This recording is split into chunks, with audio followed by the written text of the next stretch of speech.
Hey guys, my name's Mannequin, and welcome back to EDM Pro Tips. Today's tip is be mainstream. Kind of sounds cliche and kind of obvious, kind of something that you wouldn't want to do and you would want to do at the same time. So today is actually a two-part series thingy that I'm doing here. Not series, but it's just a two-part video that I'm going to do. Today is be mainstream, and next week we're going to do don't be mainstream. So what I'm going to talk about here is mostly what you should be mainstream about and what you shouldn't be mainstream about, but I'm going to leave the shouldn't till next week.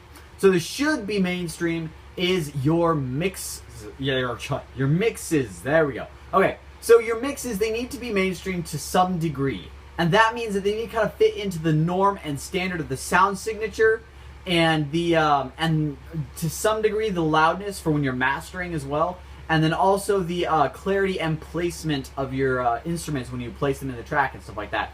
So you do need to be mainstream in this regard. It's probably the biggest regard that you need to be mainstream. It's just kind of following the mix standards, because the mixing industry, while it is artistic, is very... It's kind of like there's some general themes that have been set, and everybody's trying to kind of follow those themes in order to maintain consistency.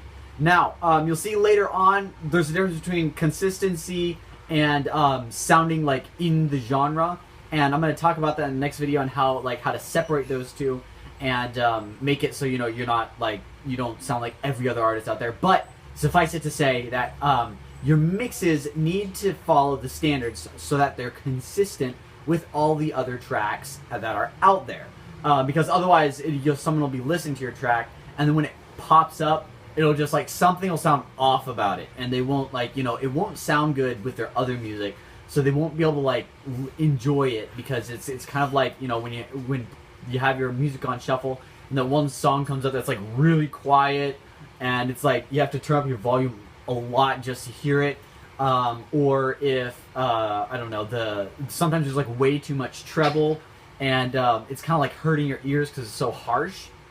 That's what I mean by being able to maintain consistency. You want to kind of get your mixes set there, that kind of norm that's been set before, so that you could fit in with everyone else in that regard, and people can listen to your music without being put off by it because it doesn't really fit with the rest of their music collection. So that's how you want to be mainstream. And there's another thing you kind of want to be mainstream about, and that is genres. Genres are kind of made for a reason. It's to separate styles of music from another, so that you could kind of say, if I like trance, then I could say I like trance. That means most of the trance I listen to, I like. And the reason I could say that is because there's these kind of standards that have been set in that genre so that it fits in the genre. Now, that said, as I said in the next one, there's a difference between maintaining consistency and sounding unique. And so you need to kind of separate those two a little bit. And this is one of the ones where you kind of want to maintain consistency in the genre, but you don't want to have your track drowned out by all the other tracks out there, because yours is just kind of a standard track.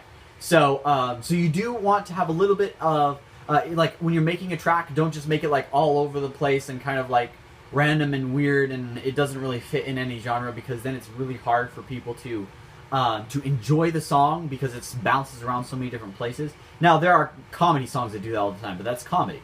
So, otherwise, you can, there's no particular, thing you have to keep an eye out for when you're, following structure guidelines. For example, some electro house tracks have a 16-bar intro, some of them have an 8-bar intro, some of them have no intro, and it's just kind of hops directly into the first verse or something like that. That's usually the vocal tracks, though, that are the ones that do that. But there aren't, you can't just say, okay, follow the structure or follow the synthesizers used.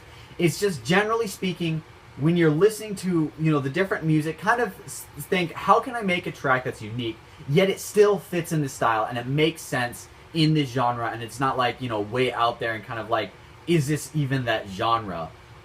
So you can push the limits, you can kind of stretch the boundaries, but you want to be a little bit careful, because when you're first getting started, it's better to shoot for a semi-mainstream sound, and like I said, I'll talk about what you don't want to be mainstream on in the next episode, but it's kind of good to shoot for a partially mainstream sound, so you could get that, kind of know the rules before you break them, sort of thing. Like you're not allowed to break the rules until you know them, so that you're deliberately breaking the rules because you know why you're doing it.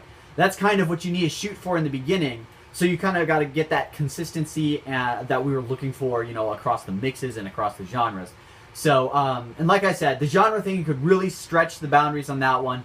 But if you do it too much when you're first getting started, you'll just kind of create a really weird style that could potentially create another genre. But more likely than not, you'll just kind of be considered someone who's not doing a genre right. So, so people kind of hear your music and think it's like kind of like one of the weird experimental things that's out there that's not like that doesn't really fit anywhere, and you're just like, oh, you're just getting started, you don't really know exactly what you're doing at all. So that's why you kind of want to shoot for some consistency in the genre sense. But like I said, that one is one of the ones you kind of want to stretch a little bit so that you could do more than what's like normal and average and standard out there. So like, you know, say you're doing electro house, and instead of using a really heavy drop, you just kind of like go into this, I don't know, some sort of like very happy drop, like, I don't know, Avicii style. Avicii kind of stands out. Zed kind of stands out. They're different. You could kind of tell Zed, especially, he's got this style that's very, very distinct. You could listen to a track and almost hear if Zed made it, or if someone was imitating Zed, because he has a very distinct style. Avicii does also have a style kind of like that to some degree, but there are some other ones out there that kind of stand out. So, but yeah, you can kind of see that there are people that stretch the boundaries and don't do normal things, but at the same time, that's part of their style within that genre. But still, they maintain enough consistency to the genre so it fits in the genre. Now, cross-genre is another topic entirely, because that one's a lot harder to deal with, because when you're crossing two genres, like for instance, you do like a electro house and trance track, or a trance and dubstep track, people are going to see that as a union of the two, and it's going to be because you took a lot of very standard things from each and you mixed them together. So even then, it's still kind of being mainstream in some regard. So now, how do you be mainstream? The only answer to that question is by listening to the tracks that are mainstream. As you listen to these tracks, and I don't just mean casually listen and just kind of like, you know, listen to mainstream tracks really often. If you listen to things like Porter Robinson that aren't as mainstream, stop listening to those because those aren't mainstream. I'm not saying that at all. What I'm saying is you need to critically listen to these ones. So kind of don't just listen like, oh, it's good music, it's good music. Just really listen. What did he do here? Why did he do it? Kind of like look at the structure. Why did he do that? You know, why did he transition after 8 bars instead of 16 bars? Something like that.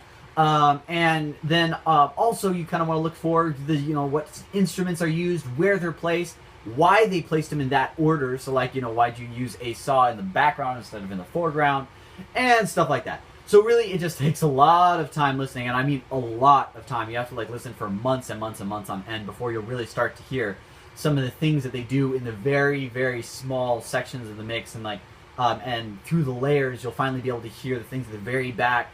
It takes a while to be able to get used to it, but you can, and it just takes some practice. And you know, like just like mixing takes practice, actually critically listening to a track takes practice as well. So that's the way you'll learn how to get mainstream. It's mostly just listening to other tracks out there that you like. Like even like I said, don't throw Porter Robinson out the window just because he doesn't do stuff like every other electro house artist or progressive house artist. He's actually more progressive. Never mind. He doesn't really do electro. But just because he doesn't do a lot of things like all the other progressive house artists out there doesn't mean that you should throw him out the window. It just means you should find things like, for his, a great thing to look for is what makes it still progressive house. Despite the fact that he has a very unique style that stands out, what makes it progressive house still? How does he still keep it in that genre while pushing the boundaries? So that's what you want to look for, and like I said, it takes a lot of listening, and you really have to listen very closely and be thinking hard while you're listening, and not just kind of casually listen and enjoying the music. It's a little bit more than that. So anyway, I hope this video was helpful, kind of gave you some insight into that.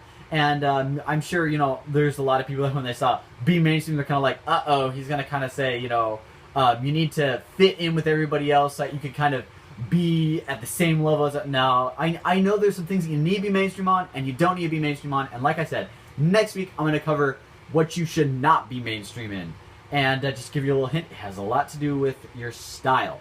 But anyway, thank you guys so much for watching, and I'll see you in the next video.